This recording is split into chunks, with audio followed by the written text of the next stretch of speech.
We received a call one late Friday evening about a middle-aged white male who was breaking storefront windows with his bare hands. I imagined some guy with superhuman cement block hands that could easily crush my car, but duty called and I couldn't ignore it. So I show up to the scene and sure enough, there's a guy standing by his work of art. A long row of storefront windows completely destroyed by his bare hands. Now aside from bleeding profusely, he was actually pretty calm and agreeable. We had a pretty nice conversation about how much the city has changed in the last 10 years, and I told him about my time in the police academy. But the conversation quickly took a turn for the worse when he told me the reasons why he smashed the windows. Turns out he lost all his money gambling, then his wife left him, and now he's so ashamed of himself he can't stand seeing his reflection in the storefront. At this point, I politely took a few steps back, realizing that he was, in fact, crazy.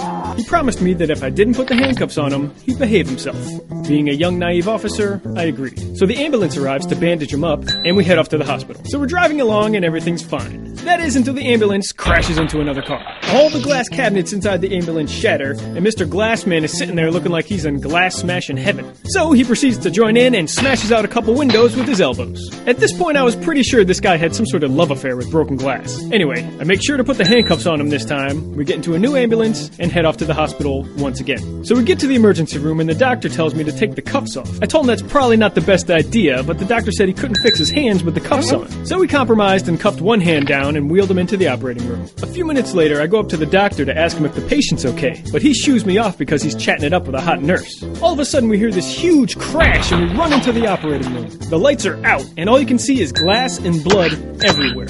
Turns out Mr. Crazy Pants kicked out all the big operating lights with his feet. Later we learned this guy actually had an obsession with breaking glass and had done the same thing in 5 other cities. Not a great night for a young cop, but I survived.